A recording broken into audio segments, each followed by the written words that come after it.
Y de inmediato escucharemos las palabras del señor gobernador y presidente de la Honorable Junta Monetaria, licenciado Héctor Valdés Albizu. Gracias. Quisiera, como siempre, agradecer la presencia de la prensa radial, escrita, televisiva, pero sobre todo los amigos de la comunicación en la República Dominicana que de manera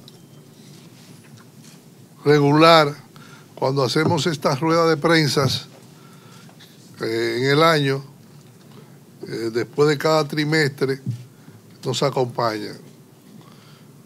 Como es costumbre, al inicio de cada año, apreciados amigos,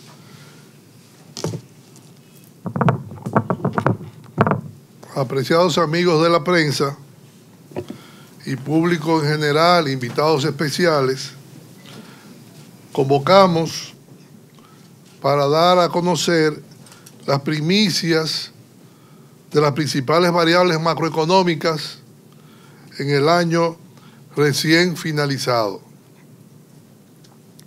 La economía dominicana tuvo un crecimiento de 4,6% durante el 2017,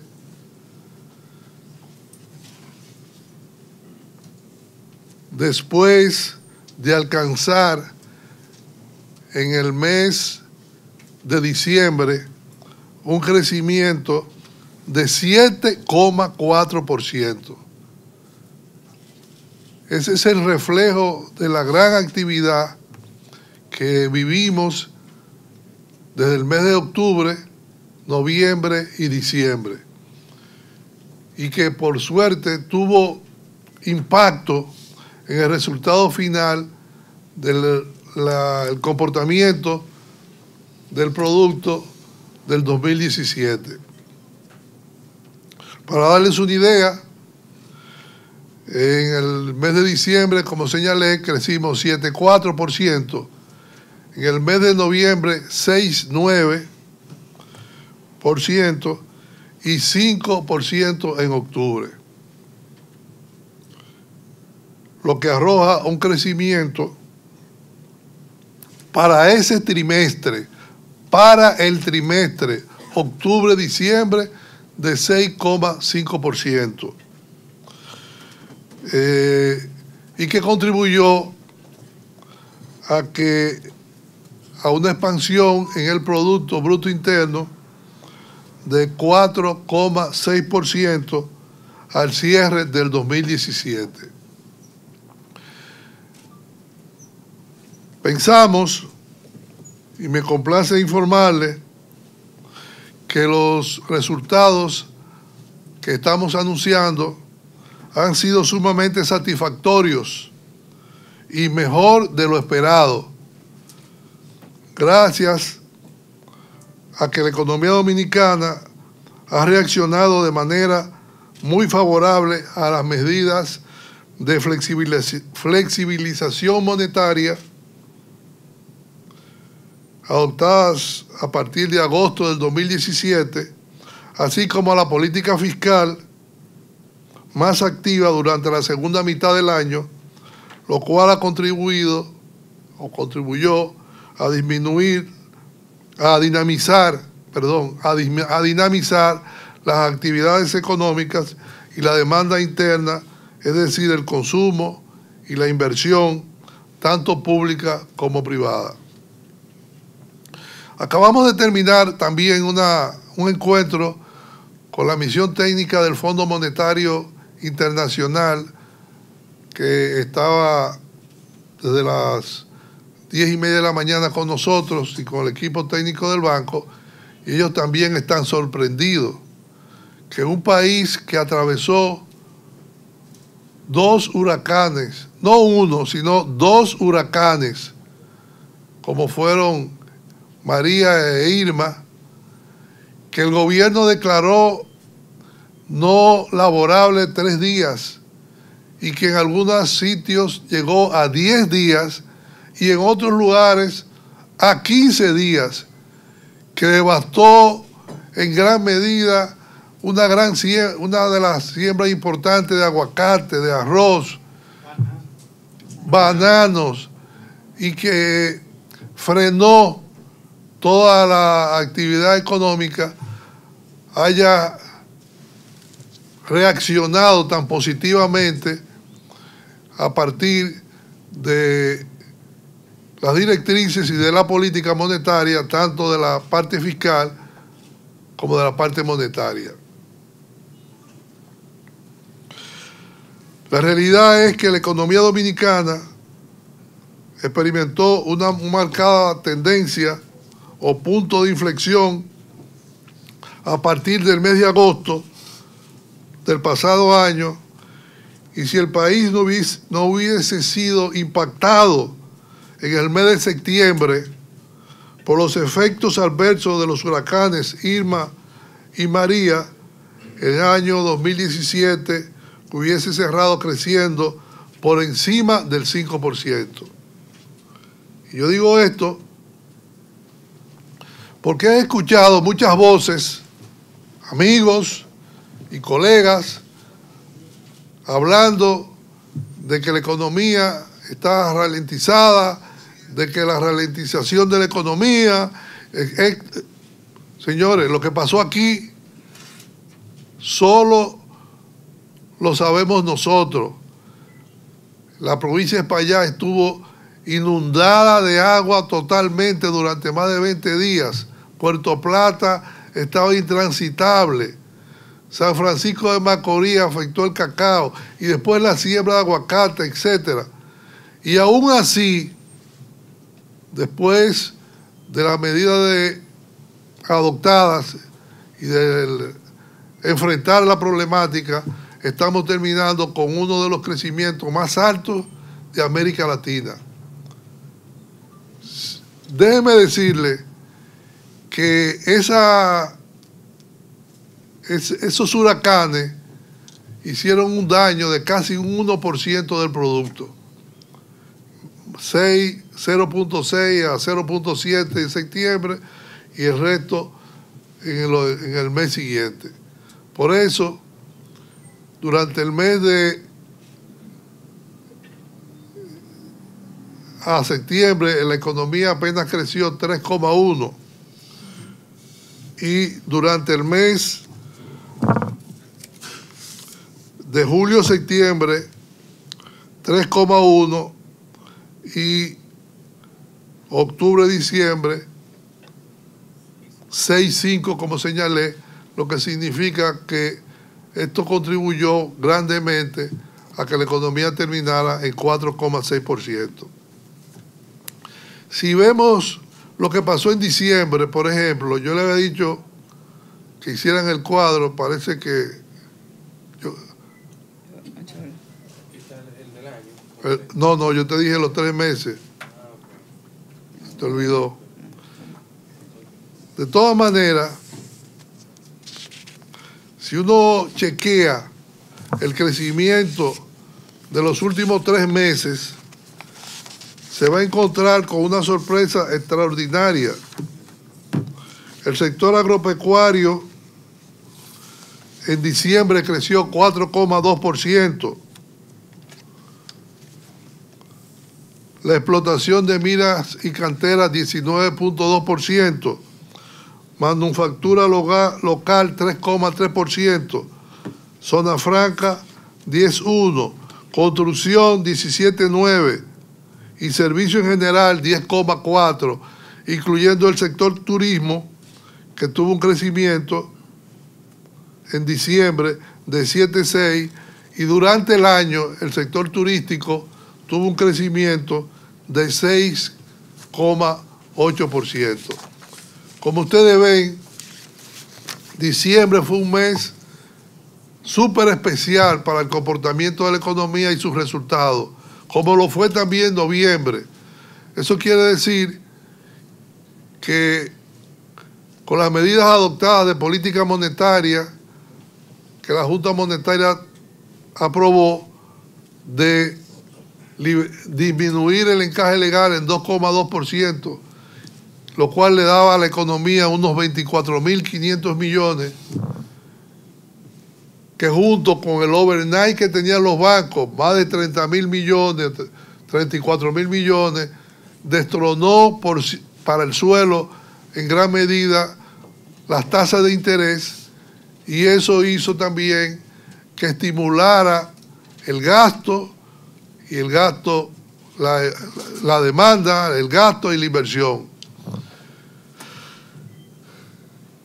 Y eso, complementado con la política proactiva fiscal que llevaba el gobierno a partir del huracán, con tal de reactivar aquellas áreas que fueron seriamente dañadas, como fueron carreteras, puentes, caminos vecinales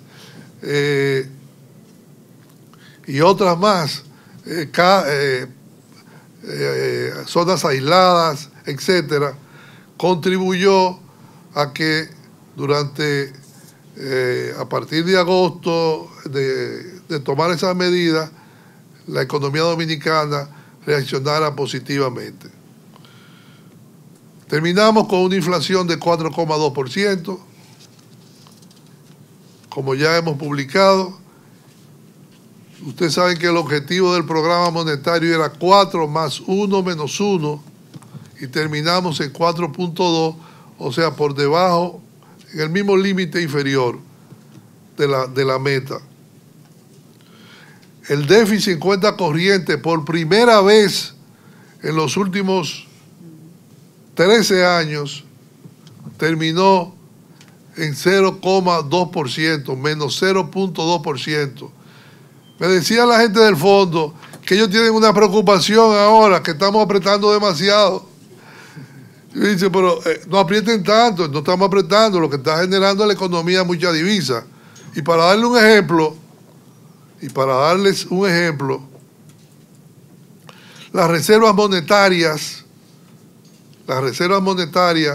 se incrementaron en el año en 780 millones. Bueno, el crecimiento fue de 740.4 millones. Pasaron de 6.047 a 6.780.8. Es decir, cumplimos 2 veces la meta que teníamos, que era de 400 millones de incremento, 2 veces y algo más. Es decir, que las reservas monetarias llegaron a 6.780.8 y en el 2016 a 6.047.4. Esto desmiente muy claramente a algunos hacedores de opinión que dijeron que las reservas estaban cayendo y que el banco no sabía qué hacer. Y tuvimos que dar una explicación pública de que es un problema estacional, que las reservas se mueven como se mueve la economía. Pero llega un momento, que son los meses finales del año, en que se fortalecen, porque hay mucho flujo de divisas, tanto del sector turístico como de las remesas de dominicanos en el exterior que regresan a visitar sus familiares, como de los propios turistas que vienen. Señores, ¿ustedes saben cuánto generó el sector turístico este año con ese crecimiento que les señalé, de 6,8%? Generó 7.200 millones de dólares. 7.200 millones de dólares generó el sector turístico. Y nos visitaron, a pesar del huracán y a pesar de todos los desafueros que tuvimos que enfrentar, nos visitaron 6 millones 200, más de 200.000, 225, 6.225.000 turistas extranjeros. Es decir, que en términos de valor agregado y en términos de generación de divisas, terminamos con 6.8 y 6.9 respectivamente. Las remesas, que es otro factor importante en la República Dominicana, según los datos disponibles, generaron 5.911.8, un crecimiento de 12.4% fueron en las reservas monetarias, 12.4%. Remesas familiares. Son las remesas familiares. Y la inversión extranjera directa llegó a 3.570 millones de dólares. Esto quiere decir que en cierta medida la economía generó 26.800 millones de dólares, suficiente para hacer frente a todas sus obligaciones y sus compromisos externos. Es decir, terminamos en 26.780 millones de dólares, unos 2.553 millones de dólares más que en el año 2016.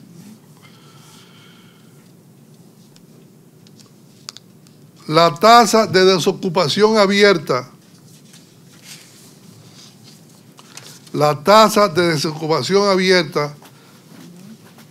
pasó de 7.1 promediada mediante el sistema de encuesta continua de fuerza de trabajo, pasó de 7.1, disminuyó a 5.5, lo que significa que se generaron unos 120.237 nuevos empleos o personas ocupadas entre el año 2016 y 2017, lo que indica que el ritmo anual de creación de empleo se mantiene en línea con el objetivo de reducción del desempleo y de la pobreza que vivimos en nuestro país. Y el otro aspecto que quería señalarle es que como efecto de las medidas monetarias, el crédito se incrementó al sector privado a diciembre en unos 55.000 millones, tenía aquí, 500 millones. míralo ahí, 55.494.1 millones de dólares, de pesos.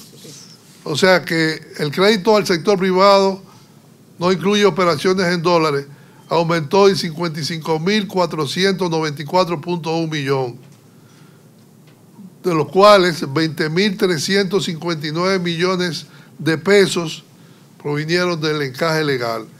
Es decir, que eso demuestra que sí tuvo efecto positivo el disminuir el encaje legal en 2,2%, porque lo otro provocó, con la baja en la tasa de interés y con la oferta que había, que los bancos y los intermediarios financieros aceleraran su política de otorgamiento de crédito bancario. En otras palabras, este ha sido un año positivo en términos también de las exportaciones totales, las cuales crecieron 10.275.8 millones y las nacionales 4.536.6 millones de dólares. Señores, esta es una economía que está demostrando que sí puede y sí va a alcanzar metas inimaginables, porque los dominicanos, cuando se nos presentan los grandes retos, tratamos de hacer nuestros mayores esfuerzos para enfrentar situaciones calamitosas como las que tuvimos que enfrentar. En términos generales, hemos tenido un crecimiento más que satisfactorio si tomamos en cuenta los daños que nos ha ocasionado los huracanes y las lluvias. Recuerden que en el 2016 todavía en enero estaba lloviendo, diciembre y enero. Y se pararon y en julio, en septiembre volvieron y arrancaron con todo. Esto significa que hemos dado un paso de avance. Le mencionaba a los hacedores de opinión y a los estudiosos del caso que el efecto en el producto por esos huracanes fue de un 1%. Si eso no hubiera pasado, probablemente estaríamos hablando de 5 o 6%. Pero no importa, la vida es esa, y son realidades y tenemos que enfrentarlas con optimismo y ver las cosas como son. En términos del sector financiero, debo decirle que el sector financiero tuvo un crecimiento más que satisfactorio, con una solvencia de todo el sistema financiero de un 18.4%, una morosidad de 1.8%, el ROE de 14.7% y el ROA de 1.7%. Esos son indicadores que demuestran que el sector financiero goza de solvencia, de que está cobrando sus recursos puntualmente y que el rendimiento, el ROE son los rendimientos de los sobre el capital es de 14.7% y el rendimiento sobre los activos de 1.7%. Esos son indicadores envidiables. Muchos países quisieran vivir con unos indicadores así.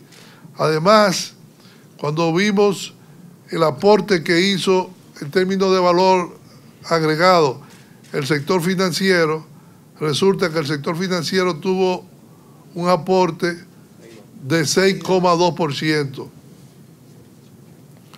Y 6,2%, eso fue porque no pudieron durante un periodo de tiempo de más de 3 meses realizar actividades en las zonas rurales y urbanas por el tema que se había presentado. Creo, mis amigos, que debemos felicitarnos y agradecer a Dios su bendición y su iluminación, porque la República Dominicana ha dado muestras fehacientes de que es un país que puede conseguir grandes metas en el futuro. La tasa de cambio, que es la preocupación de muchos, la depreciación de la moneda fue de 3,3%. La inflación fue de 4.2%. Es decir, que en términos, en términos reales, hubo una depreciación real. Hubo una depreciación real de nuestra moneda. Y eso es positivo. Yo creo que con esta visión es más que suficiente y ustedes van a tener en sus manos los gráficos y un resumen en nota de prensa para poder analizarla e informar a la comunidad dominicana y a la comunidad en general. Yo debo decirle que en esta reunión que sostuve con el Fondo Monetario Internacional, Ellos están sorprendidos de cómo la República Dominicana reaccionó y cómo la República Dominicana, su economía, ha estado siendo manejada y cómo nosotros logramos una mejor clasificación del país para fines de deuda, y el tema del promedio de América Latina, que estamos por debajo del ENVI de América Latina, que nosotros nos mantenemos muy por debajo de los demás países. Por eso, recientemente, tanto el CIRI, en su informe internacional que hace a sus clientes, JP Morgan, Fitch y otras, dijeron que la República Dominicana era una nación, un país en donde se podía invertir con seguridad. Y eso, para nosotros, es un elemento muy importante. Y yo sé que para el presidente de la República es una gran satisfacción por el esfuerzo que hace día a día para combatir los temas de la pobreza, de la educación, de la salud. Y si su economía va caminando, es lógico que podrá alcanzar sus objetivos. Muchas gracias. Bien, muchísimas gracias al señor gobernador del Banco Central, licenciado Héctor Valdés Albizu, por sus informaciones acerca del comportamiento de la economía dominicana durante el año 2017. Pasamos ahora a la sesión de preguntas y respuestas y comenzamos con Alex Jiménez del semanario Primicias. Buenas tardes, señor gobernador. En el año 2017 hablábamos de la potencialidad que tenía la economía dominicana para generar más de 26.000 millones de dólares. Y usted hablaba hace un año de 7.200 millones de dólares para el turismo en su pronóstico.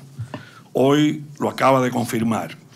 Luego de una magnífica experiencia del Banco Central, sacando bajo de la manga el 2.2% de reducción del encaje para financiar las actividades económicas post los dos huracanes, luego del comportamiento de las exportaciones, tanto nacionales como totales, el turismo, y como terminaron las reservas internacionales, ¿cuál es el pronóstico suyo respecto al año 2018 en materia de estabilidad macroeconómica, tipo de cambio y generación de divisas?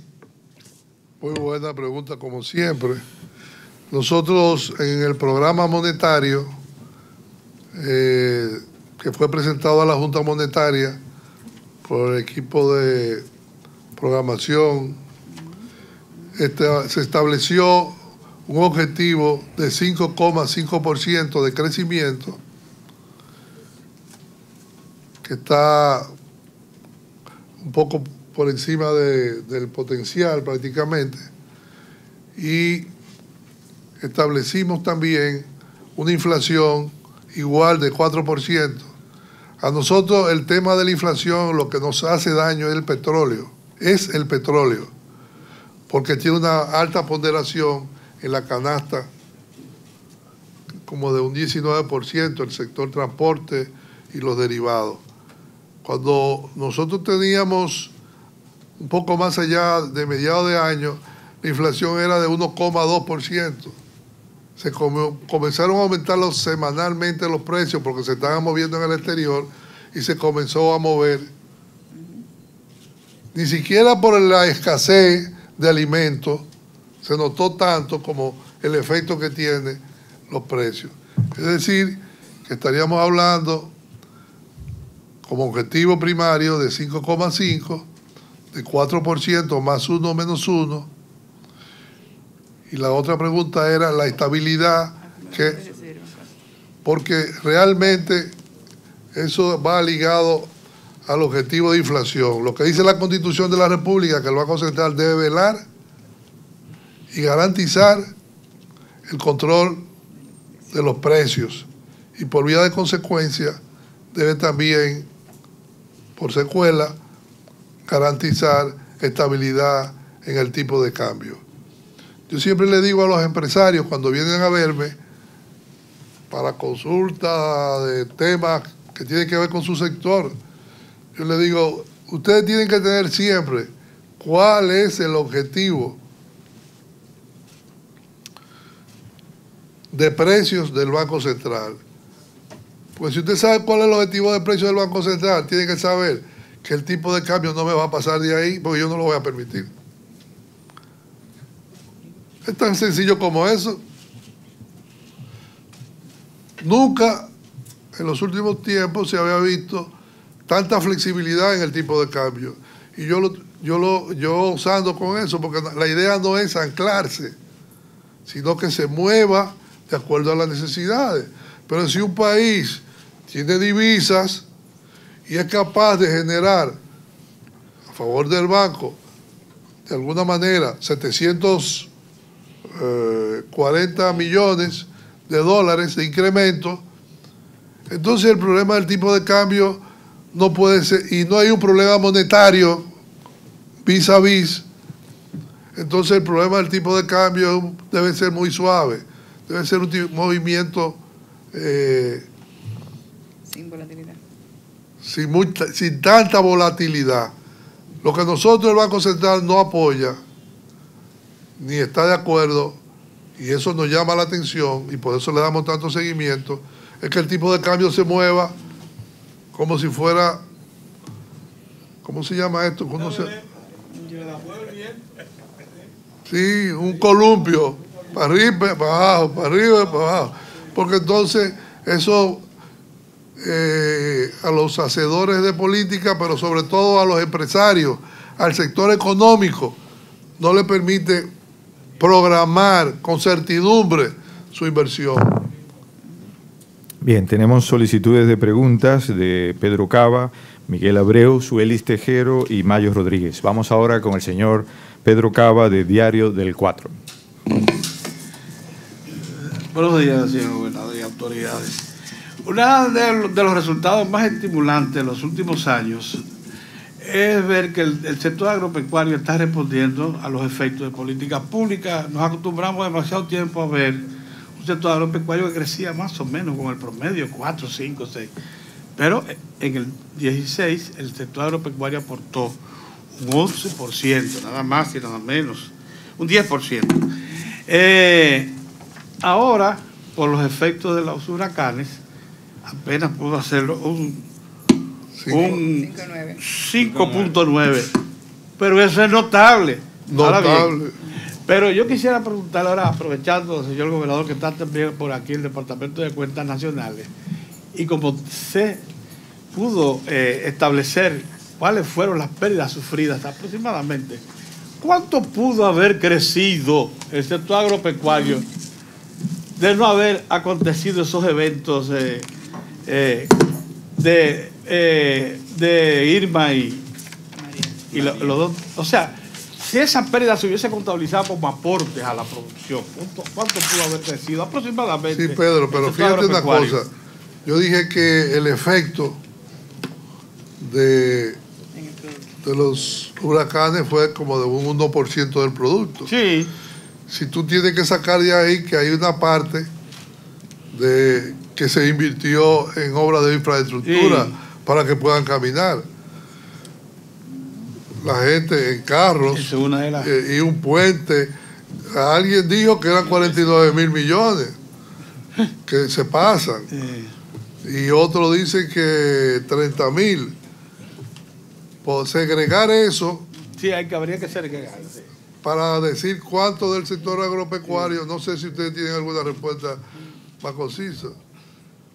El efecto, como señaló el gobernador, de los huracanes se estima en aproximadamente un 1% y afectó a todas las economías. Recuerden que en el mes de septiembre el flujo turístico cayó 15% y en el mes de octubre también fue menos 0.5%. O sea que en esos 2 meses hubo un desvío de los vuelos por los turoperadores. por efecto de la tormenta, y eso se hizo para que se reconstruyeran las habitaciones lo más pronto posible.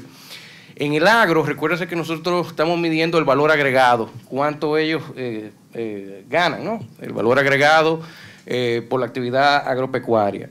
Y si bien unos rubros como el guineo de exportación, ¿verdad?, en la línea, sobre todo la parte de la línea noroeste, se vio afectado, pues en términos generales, en el año entero, cerramos en 5.9. Nosotros estimamos que, y recuérdense que está montado sobre un 10 del año pasado. Exacto. Es más difícil crecer a tasas altas si la misma tasa del año pasado fue también alta, ¿no?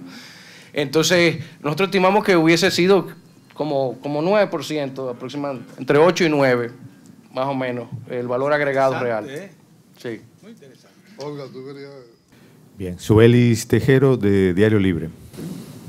Buen día, gobernador. Tengo dos preguntas. La primera, usted comentaba que el FMI dijo que le preocupaba que estuvieran apretando demasiado. Si pudiera un poco... No escucho bien,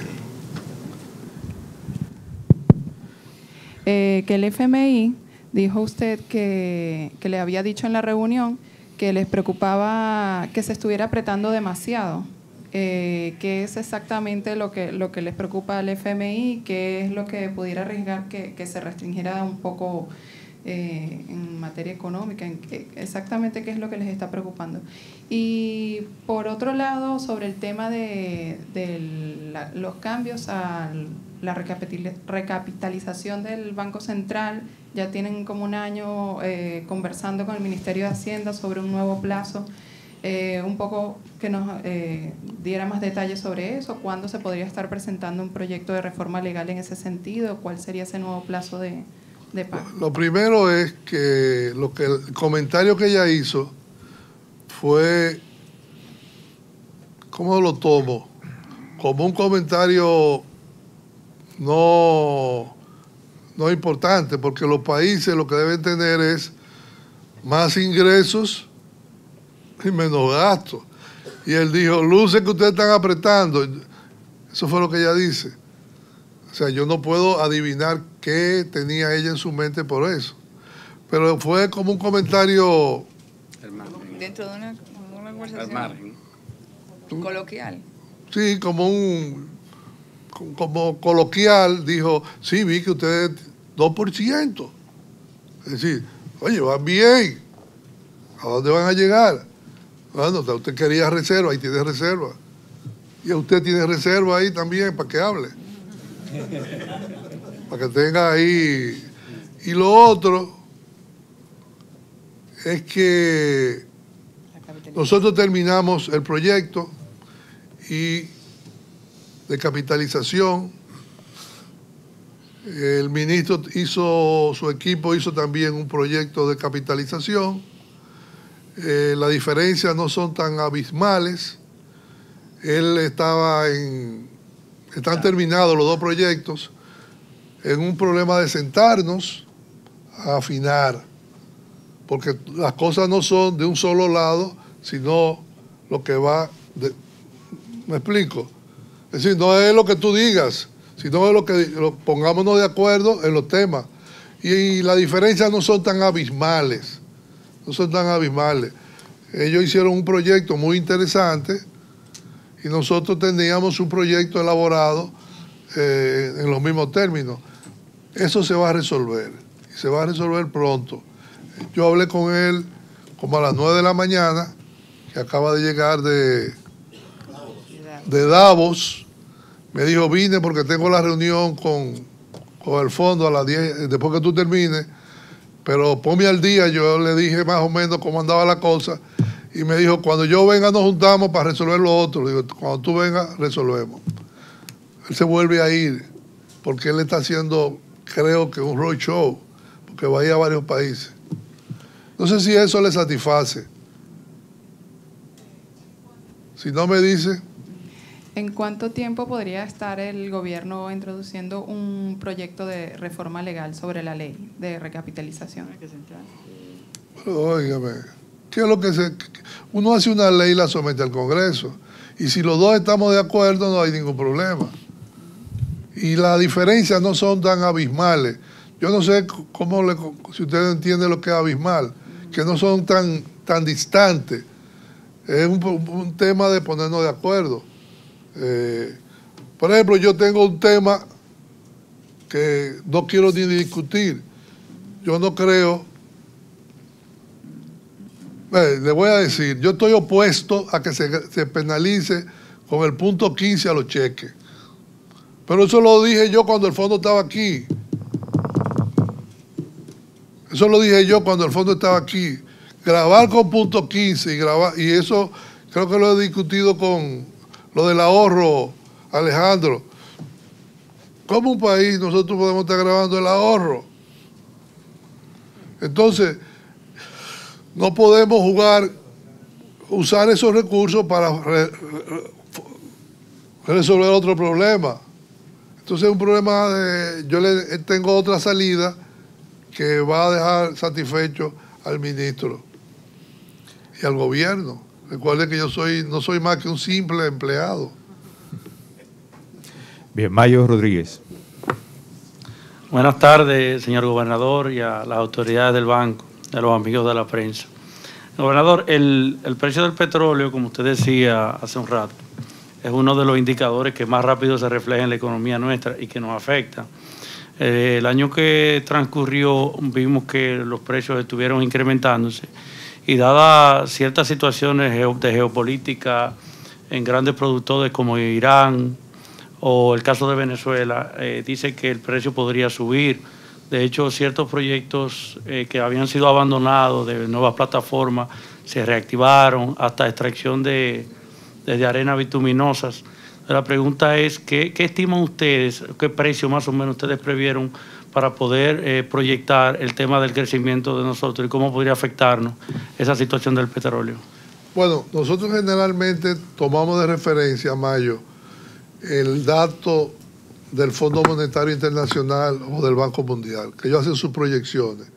Creo que la última proyección que hicieron está en torno a $50 el barril todavía, la del fondo. La del fondo, pero yo calculo que eso va a andar por 62. Ellos tienen que revisarlo, eso va a andar por 62. Lo importante es que nosotros tengamos cómo hacerle frente a ese incremento y buscar la manera de lograr un rendimiento mayor a otros activos. Porque esto es un tema de geopolítica. No sabemos lo que va a pensar la administración, si le sube mucho, si eso le daña su política, la administración norteamericana. Si un incremento muy acelerado de los precios del petróleo puede echar por el suelo lo que ellos se han fijado para dinamizar la economía y un plan que ellos han planteado desde el punto de vista fiscal. Ese es un tema interesante para estudiarlo, pero nosotros llegamos a tener un precio de petróleo de 110 y aquí todos estamos aquí y lo combatimos y lo resolvimos y después nos encontramos apareció Petrocaribe en un momento dado, pero ya nos habíamos tirado varios años con un precio de petróleo alto y Petrocaribe entonces nos dio un crédito a 25 años, etcétera, etcétera, que después resultó que nosotros lo compramos. Es un tema interesantísimo lo que usted ha planteado. Yo pienso que debe andar por 62, 65. Acuérdate que también es promedio, es la media, no es lo que dicen los mercados. Tú promedia, al final, el gobierno compró petróleo en promedio lo que había contemplado en el presupuesto. Sin embargo, los aumentos se hicieron como andaban los mercados.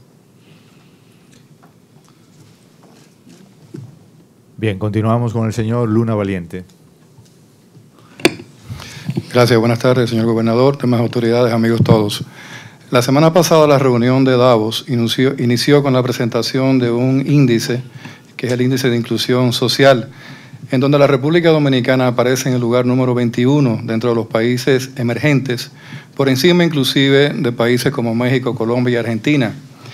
En el overall de ese índice aparecemos en el lugar número 41 e increíblemente aparecemos solamente con una décima de diferencia con países como Estados Unidos, Japón e Italia.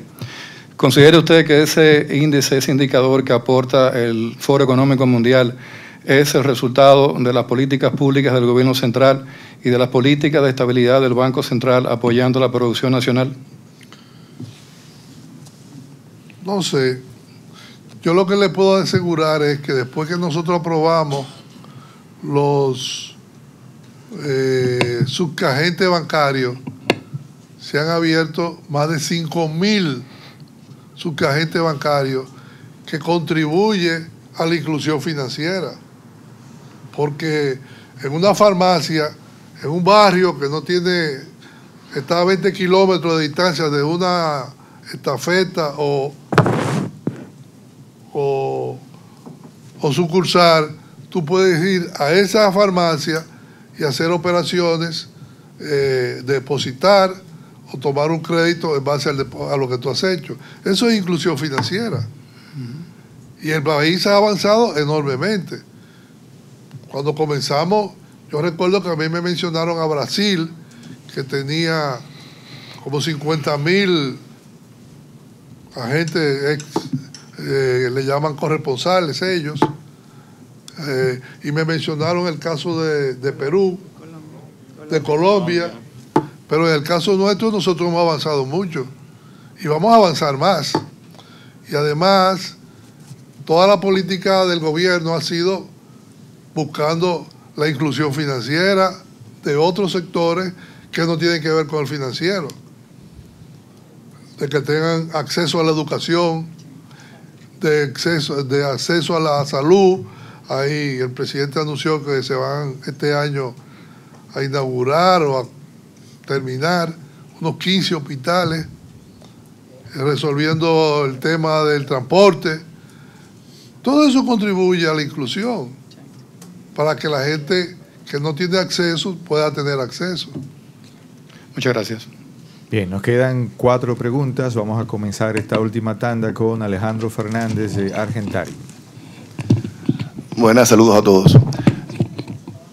2 comentarios. Primero, en cuanto a la coyuntura, el sector construcción. Me sorprende tremendamente el ritmo de crecimiento acumulado, 3 puntos y algo, porque lo que yo recuerdo era que a junio, septiembre, eso estaba, de hecho, una contracción sumamente importante.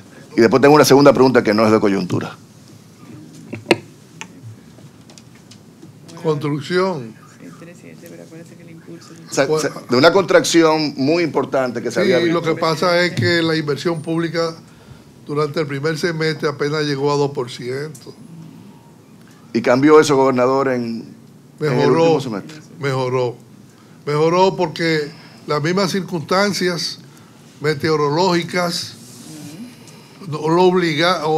contribuyó a acelerar el proceso de la vía de acceso. Y además, en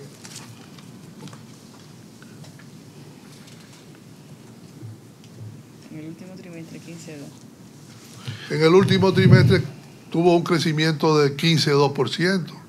O sea que cambió totalmente la construcción. Pero no solamente en la pública, sino también en la privada. Yeah. Eso es lo que me está pasando aquí. Aquí el amigo que usted comenta. Si tú quieres, coméntalo, gerente. Sí, dice... Micrófono. Comenta. Cabe resaltar que la recuperación de forma notable en la actividad tuvo un efecto multiplicador bastante significativo en la generación de riqueza y de empleo, sobre todo por la construcción, la cual exhibe una tasa de crecimiento de 15.2% en el último trimestre del año 2017, luego de haberse contraído en el trimestre abril-junio, permitiendo que el crecimiento acumulado en enero-diciembre de este sector se ubique en 3.7%. De manera que el efecto significativo fue el 15.2%. Yo te voy a confesar algo, Alejandro. Mira, en el mes de abril, no creo que cometa tampoco nada. Sí lo cometí, pero no es la intención. Yo estuve hablando con el excelentísimo señor presidente. Y conversando le dije, presidente, no podemos apretar mucho el gasto en construcción, en inversión pública, porque yo estaba observando que además había una racionalización muy fuerte en la parte del gasto, porque el objetivo era bajar el déficit de 2 y tanto a 1. Entonces yo le dije, si no cambiamos pronto, se nos va a caer el trimestre. Y eso lo conversé con el ministro de Hacienda, y él estuvo de acuerdo, y lo discutimos en la Junta Monetaria. Era que venía en cascada. Sin embargo, a partir de octubre, noviembre, diciembre, y que después de agosto, acuérdate que las construcciones de, ¿cómo se llama el gremio? Acoprovi, nosotros le aprobamos que pudieran fabricar casas hasta 8 yendo. Y cuando tú ves los datos, tú vas a ver que ellos usaron 5.000 millones. Bueno, mira, entonces, la otra pregunta, más allá de la coyuntura, usted dice que lo peor pasó. Mira, construcción 6.258 en crédito. Del 31 de julio al 31 de diciembre. Y vivienda. 5.821. Ahí hay casi 12.000 millones. Bien. Entonces, usted dice que lo peor pasó. Y la verdad es, y yo me llevaría eso de esta rueda de prensa. Óyeme, si lo peor fue un crecimiento de 4.6% y una inflación relativamente controlada, como que estamos perdiendo un poquito de perspectiva de qué es lo que es bueno o malo o peor. Pero la pregunta es la siguiente, Gober. Pensando en el último año, en los últimos años, en cuanto a los retos estructurales de la República Dominicana, sea sector energético, sea el mismo tema aquí de lo de la ley de recapitalización, de las finanzas públicas, temas institucionales y demás, fuera de récord, ¿usted de verdad entiende que hemos mejorado tanto, que hemos hecho los cambios necesarios en el modelo económico dominicano? No, ese es otro tema.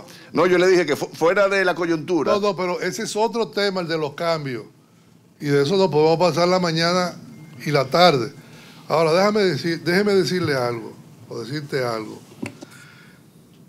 Cuando yo dije que lo peor pasó, era que estábamos en una situación muy difícil y que yo veo la tendencia que va de 5, 6, 4, 7, 5 y todavía quedan dinero suficiente en overnight que pueden contribuir al financiamiento y sobre todo que ha mejorado significativamente los ingresos. Y yo creo que lo peor pasó, que nosotros podemos enmendar la situación en el camino. Ahora, déjame decirte algo. Cuando uno crece demasiado y no tiene con qué hacerle frente, eso se convierte en un déficit. Y entonces los déficits son dañinos. Nosotros tenemos que buscar la manera, si es público, de tener un superávit primario. Y si es privado, que sea equilibrado. ¿De eso que se trata? De eso que se trata. Ahora, nosotros siempre hemos tenido crecimiento de 6, 7, de 7, etcétera. Pero yo observaba que eso me colocaba en una posición de cuenta corriente un poco difícil. Mientras que ahora, creciendo en función de mi capacidad, que es como yo debo crecer, busco un equilibrio. Bien, continuamos con Jessica Soriano de Noticias SIN. Para ver, gobernador, ¿se nos puede decir algo de cómo está el país en términos del endeudamiento y del déficit cuasi fiscal? Bueno, ya yo le dije que tenemos un proyecto, creo que fue a la de Diario Libre. Tenemos un proyecto ya terminado y Hacienda tiene otro, y lo que falta es que afinemos entre los dos, porque es un proyecto de dos instituciones en la que una le va a mandar recursos a la otra, y va a completar lo que dejó de mandar. Entonces estamos en una discusión, pero es una discusión que no es tan compleja, tan difícil, porque ya encontramos el mecanismo de resolverlo. Ahora, lo que estamos planteando es más tiempo, porque nosotros quisimos corregir un problema cuasi fiscal en 10 años. Y yo conozco países que se han tomado 40 y 50 años, como es el caso de Chile. Y otros países que yo sé, ¿y por qué ustedes cayeron en eso? Bueno, estábamos en una negociación con el Fondo Monetario. Esa es una respuesta de la capitalización. Y la otra es sobre la deuda, que es un tema que el banco no maneja la deuda.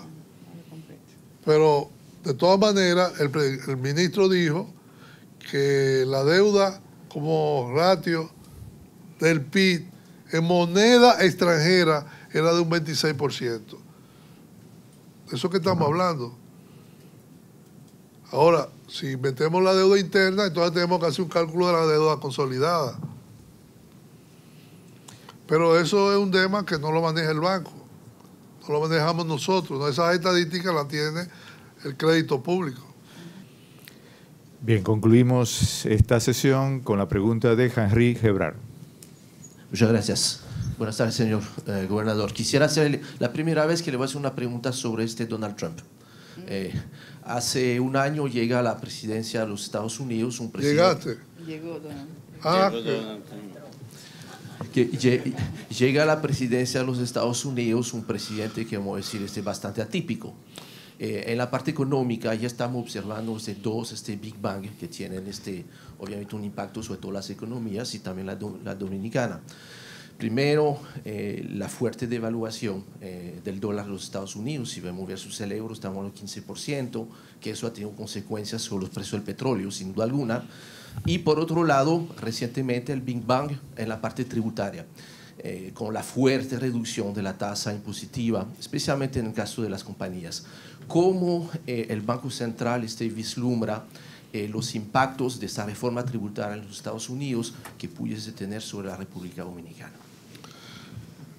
Mira, nosotros hicimos, cuando digo nosotros, el equipo técnico del banco hizo un estudio que fue conocido por la Junta Monetaria y que yo pienso ponerlo en página abierta.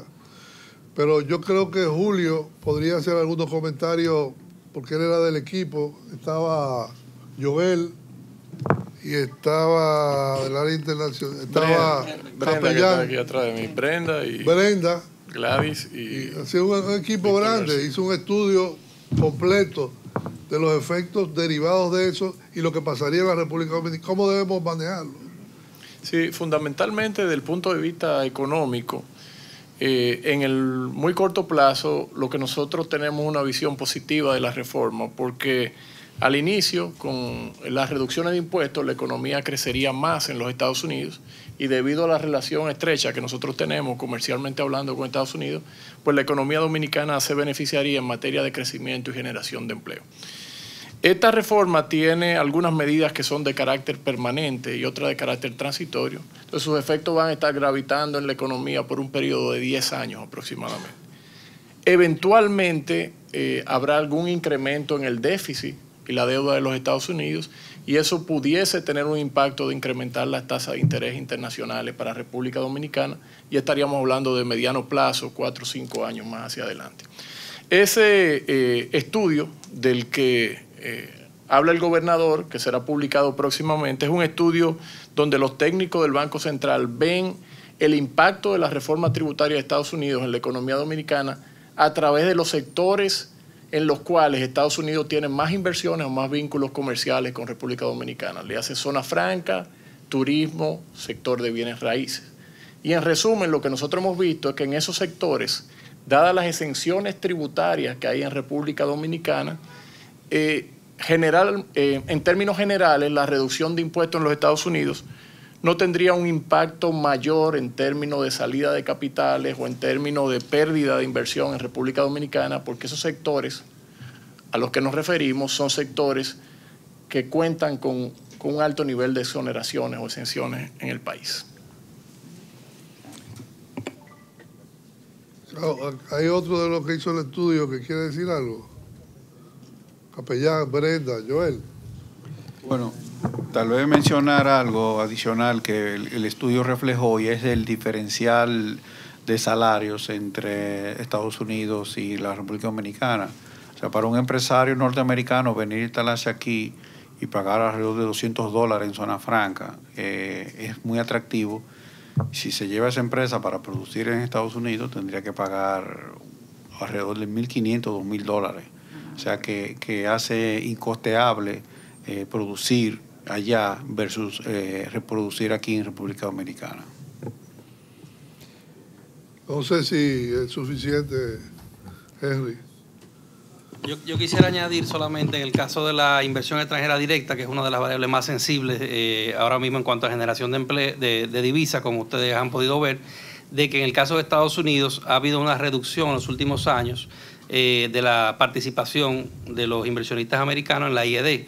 Eso, de alguna manera, eso podría ayudar a que se ha diversificado bastante la IED en el país, y cualquier impacto a futuro que podría darse, como mencionaba Julio, ya cuando se comiencen a reflejar algunos problemitas en déficit en la economía americana, pues eso no tendría tal impacto en la economía dominicana, porque hay una mayor participación de otros países sobre los Estados Unidos en la IED, en la inversión extranjera directa. Bien, pues agradecemos al señor gobernador del Banco Central y presidente de la Honorable Junta Monetaria, licenciado Héctor Valdés Albizu, así como a su equipo técnico, por estas informaciones sobre el comportamiento de la economía dominicana durante el 2017. A todos ustedes, muchísimas gracias por su asistencia y les deseamos que pasen un feliz resto del día. Gracias.